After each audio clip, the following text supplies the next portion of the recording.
როგორ ხართ? მე თქვენ სასწაულად მომენატრეთ და სწორედ ამ სიტყვების გაჟღერებით ვიწყებ დღეს ჩემს პირველ ვიდეოს. დაახლოებით 2 წელი გავიდა იმ დღის შემდგომ, რაც ჩვენს შორის საბოლოოდ შედგა ამ ფორმატში კომუნიკაცია და ვერ გეტყვით, როგორ მომენატრეთ თავი და როგორ დამაკლდით. რამდენად რთული იყო ჩემთვის ეს თვეები თქვენს გარეშე. თუმცა დღეს უკვე სითამამით და სიამაყით ვამბობ, რომ მე YouTube სივრცეს ვუბრუნდები და გიბრუნდებით თქვენ. ამისთვის კი უღრმეს მადლობას ვუხდით თითოეულ თქვენგანს, რომ ამ 2 წლის განმავლობაში ჩემს სოციალურ ქსელებს და YouTube არხს შემორჩით და ცალკე ძალიან დიდ მადლობას ვუხდი ყველა იმ ადამიანს, ვინც ხედავდა, რომ აღარ იყო ეს არხი აქტიური, მაგრამ მაინც მიაქტიურებდა გამოწერას. მე თქვენ გხედავდით, თქვენ აღმოჩნდით ის ერთ-ერთი ძალიან მნიშვნელოვანი მამოძრავებელი ძალა და мотиваცია ჩემთვის, რომელმაც მომიყვანა დღეს მე აქამდე და ამ გადაწყვეტილებამდე. Მომხნევებდა ძალიან თქვენი შეტყობინებები, რომელსაც ვიღებდი Instagram-ზე ძირითადად. მე კითხებოდით, თუ სად გავქრი, რა მოხდა ჩემს თავს. მე კითხებოდით, თუ როდის დაიდებოდა ჩემი შემდგომი ვიდეო. ასევე ჩემს მშობლებს ეკითხებოდნენ ადამიანები, თუ რა მოხდა, სად გაქრა მარიამი YouTube-დან და მოკლედ ეს ყველაფერი იყო ჩემთვის, არ ვიცი, უდიდესი დადებითი ენერგიების მომტანი, ძალიან დიდი სიყვარულით და მხარდაჭერით მავსებდა და ამ ყველაფრისთვის ხაზგასმა არასდროს არ მომბეზრდება, რომ ეს არის მხარდაჭერა ზოგადად ადამიანებს შორის და ის გაზიარებული დადებითი და პოზიტიური ემოციები თუ სიყვარული არის ის, რაც გვაცოცხლებს და გვასულგმულებს და ალბათ სწორედ ეს პერიოდი გადამატანინა თქვენმა სიყვარულმა და მხარდაჭერამ, იმიტომ რომ ვიცოდი, რომ ერთ დღეს აუცილებლად ხერხებდი იმას, რომ ჩემს ცხოვრებაში რაღაცები გადამელაგებინა და მაინც დამეორგანიზებინა ჩემი რესურსები, განსაკუთრებით კი დროითი რესურსი, რომ ამ ყველაფერს კვლავ დავბრუნებოდი და დადგა ეს დღე როგორც იქნა. ახლა კი მოგიყვებით, თუ რა მოხდა ჩემს ცხოვრებაში, რომელმაც განაპირობა ის, რომ 2 წლის განმავლობაში მომიწია აი ამ სივრციდან გაუჩინარება. მოკლედ, მაშინ როდესაც ბოლო ვიდეო ავტორთა YouTube-ზე, დედასთან ერთად გადავწყვიტე დასასვენებლად ტანზანიაში 1 კვირით წასვლა და ძალიან დიდი იმედი მქონდა, რომ აღვიდგენდი იმ ემოციურ თუ ფიზიკურ დანაკარგს, რომელიც ზოგადად ჩვენს პროფესიას ახლავს თან. ახლაც სასწაულად გადამწვარი ვარ, ახლაც უწყვეტ რეჟიმში ვმუშაობ და უწყვეტ რეჟიმში დავფრინავ, თუმცა განსხვავებით ამ მდგომარეობისგან მაშინ მიწევდა უნივერსიტეტის დამთავრება როგორც დუბაიში, ასევე ინგლისში, რადგან პარალელურ რეჟიმში 2 სასწავლებელში ვსწავლობდი ერთად და მიწევდა სადიპლომო ნაშრომზე მუშაობა.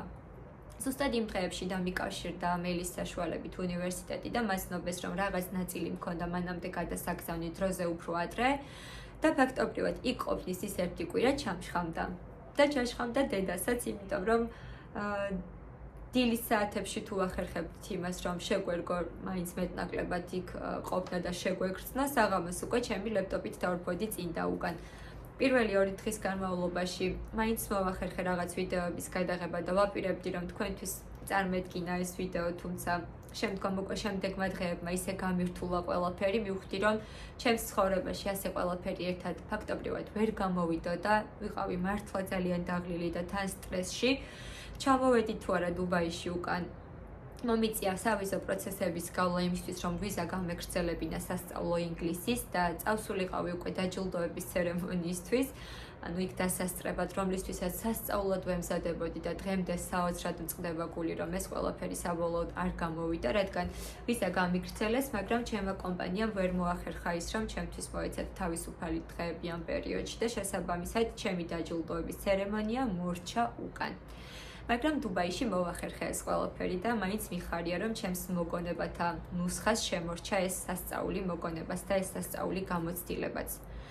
ამ ყველაფერმა ჩაიარა თუ არა და რომ ვცდილობდი, რომ ენერგიები ისევ აღმედგინა, ზედ დაემთხვა ჩემი სალიცენზიო გამოცდები. დაიდო თუ არა ჩემი მორიგითვის განრიგი, ვხედავ, რომ ამოვარდა, ასე ვთქვათ, ჩემი სალიცენზიო გამოცდები. ვინც არ იცის ავიაციის შესახებ ეს ფაქტი, გეტყვით, რომ ყოველ წელს ჩვენ ვაბარებთ სალიცენზიო გამოცდებს ხელახლა, იმისთვის, რომ მოვიპოვოთ ეს ლიცენზიები ხელახლა და წარვდგეთ უკვე მგზავრების წინაშე სრული კვალიფიკაციით. და ეს გამოცდები არის საკმაოდ რთული, რადგან აერთიანებს სხვა მასალას, სხვა ინფორმაციის, რომლის გადამეორებაც გვიწევს ყოველწლიურ რეჟიმში. ასევე არის უამრავი ცვლილება, რომლის ხელახლა შესწავლაც გვიხდება წლიდან წლამდე და სხვათა შორის ამ წელსაც უკვე 2025-ში დადგა თუ არა იანვარი. საქართველოში ვიყავი ჩამოსული და როგორც კი ჩამოვედი უკან ერთი ფრენა მქონდა და ამ ერთ ფრენას ესევე მოყვა ჩემი მორიგი სალიცენზიო გამოცდები და არ ვიცი, ფაქტობრივად ეს იანვრის პერიოდით ძალიან ისე რთულად გავიარე, მაგრამ გამომდინარე იქედან, რომ წლებია უკვე მაინც ვაბარებ ამ გამოცდებს და რაღაცნაირად უკვე შევეჩვიე დროსთან ერთად, მაინც მოვახერხე, რომ ყველაფერი კარგად დამეორგანიზებინა, საქართველოში ყოფნაც მეტნაკლებად შემეგრძნო და შემერგო და თან 100%-იანი შედეგით გამოსულიყავი ამ გამოცდებიდანაც. შემდგომ ეს გამოცდები, როდესაც ჩავაბარე, ჩემმა კომპანიამ გადაწყვიტა, რომ ჩემთვის დაწინაურება შემოეთავაზებინათ, რომელსაც დავთანხმდი და ამ დაწინაურებისთვის მომიწია 5-დღიანი ძალიან ინტენსიური კურსის გავლა და შემდგომ უკვე გამოცდების ჩაბარება ამ ინფორმაციებით, რომელიც არავის არ გვქონდა გარანტირებული. თუმცა ეს ყველაფერიც მაინც წარმატებულად მოვიტოვეთ ჩემმა გუნდმა უკან და გადავედით უკვე სხვა ეტაპზე ჩვენს პროფესიაშიც. თუმცა, მიუხედავად იმისა, რომ ყველაფერი მგონია, რომ ნანახი მაქვს უკვე, ყველა სიტუაციასთან მომიწია მეტნაკლებად ამ წლების განმავლობაში შერკინება, მაინც ახალ როლზე და ახალ პოზიციაზე წარდგენის შემდგომ დამჭირდა დაახლოებით 4-5 თვე, რომ ისე კომფორტულად, მყარად და კარგად მეგრძნო თავი, როგორც მანამდე ვგრძნობდი ჩემს წინა პოზიციაზე ყოფნისას. შესაბამისად, მივეცი ჩემს თავს იმის უფლება, რომ ეს თვეები სწორად გამომეყენებინა, შევგუებოდი და ადაპტაცია დროში მოქნილად გამეკეთებინა და შევგუებოდი უკვე ამ ცვლილებებს დროულად და დღეს უკვე ვიტყვი, რომ ძალიან კარგად მაქვს ფეხი მოკიდებული ამ ჩემს ახალ როლზეც და ველოდები მორიგ დაწინაურებას უახლოეს პერიოდში.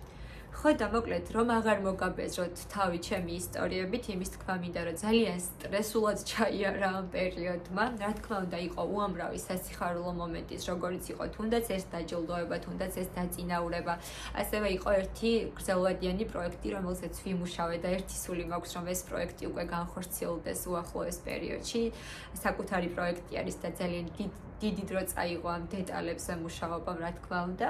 ხო და ესე მოკლედ ვაგრძელებ უწყვეტ რეჟიმში ფრენებს, თუ არა ახლა. არ ვიცი, როდის დადგებოდა ჩემს ცხოვრებაში ის პერიოდი, როდესაც როგორც იქნა დაალაგდებოდა ყველაფერი ისე, რომ მოვახერხებდი ამ ჩემთვის ძალიან სასიამოვნო საქმიანობის გაგრძელებას და მივხვდი იმასაც, რომ ადამიანის ცხოვრებაში ყოველთვის რაღაც ისეთი ხდებოდა, ისეთი რაღაც დაგვატყდება ხოლმე თავს, რომ ძალიან დროში მოქნილად სჭირდება ამ საკითხებს რეაგირება. შესაბამისად, იდეალური დრო არ იარსებებს, ამიტომაც აღარ გადავდებ ამ ყველაფერს როგორც დაგპირდით და იმისთვის, რომ ცოტა мотиваცია მიმეცა ჩემი საკუთარი თავისთვის, შევიძინე კამერა, რომლის შეძენაც დიდი ხანია უკვე რაც მინდა. მართალია არ არის ტიპაჟი, რომელიც დიდად мотиваციით იმართება და უფრო მეტად ვარ ადამიანი, რომელიც დისციპლინის გამომუშავებაზე მუშაობს ყოველთვის, მაინც რაღაცნაირად მომინდა, რომ პატარ-პატარა საკითხებით ხელი შემეწყო ჩემი თავისთვის და 2 დღის წინ მოიტანეს ეს საყვარელი პაწაწუნა კამერა, რომლის გახსნაც ვერ მოვახერხე, იმიტომ რომ ვიყავი დაკავებული. მოდი ახლა ერთად გავაკეთოთ განხუთვა და ვისაც აინტერესებს ვიდეოს ეს ნაწილი, შეგიძლიათ რომ თვალი მიადანოთ ვიდეოს და ვნახოთ ახლა ერთად, რადგან შიგნით, იმიტომ რომ ეს არის კომბო. აერთიანებს რამდენიმე აქსესუარს და თავად უკვე კამერას ერთად და დავიწყოთ.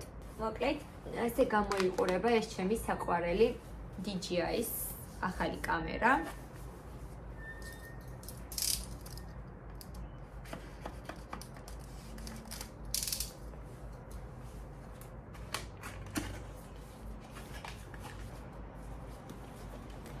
ძალიან პაწაწუნა და საყვარელი კომპაქტური შეფუთვა აქვს და ჩემთვის ეს იქნება ყველაზე მოსახერხებელი, რადგან ჩემოდანში სულ პრობლემა მაქვს, სულ ძლივს უკეტავ, სულ უამრავი რაღაც მილაგია ყოველი შემთხვევისთვის შიგნით და მოდი ახლა გავხსნეთ და ვნახოთ, რები მოყვა ამ უსაყვარლეს კამერასთან. სუნდა ავაძროთ როგორც ვხვდები და წესით ესე ჩაირთვება. ესე გამოიყურება უშუალოდ კამერა ახლოდან. ჯერჯერობით გაგებაში არ ვარ, რა როგორ მუშაობს და იმედია, რომ ძალიან არ გამირთულდება ამის ათვისება. ახლა გადავინაცვლოთ თავის აქსესუარებზე და ვნახოთ რა მოყვა ამ კომბოს შიგნით. დამატებითი ელემენტი, რომელსაც ძალიან კარგად გამოვიყენებ, რადგან როდესაც გავდივარ ქალაქებში სასტუმროდან, თითქმის მთელი დღით მიწევს ხოლმე გადაკარგვა და ხედიალი ქალაქებში. შემდეგი ნივთი არის საყრდენი. ესე გამოიყურება, ძალიან საყვარელი პატარა დეკორატიული ზომის.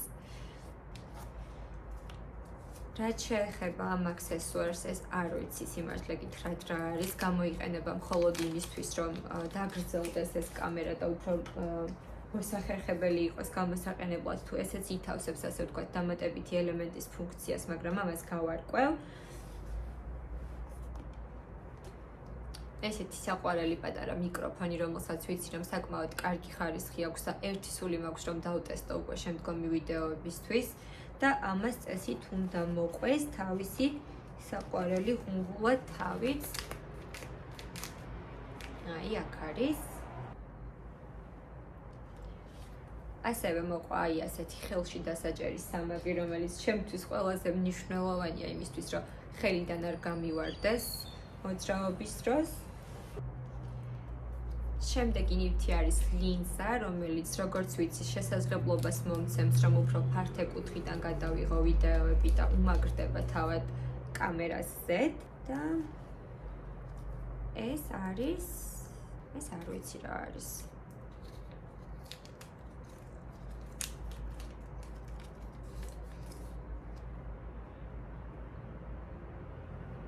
მე მგონი მხოლოდ ლოგოა, არ ვიცი.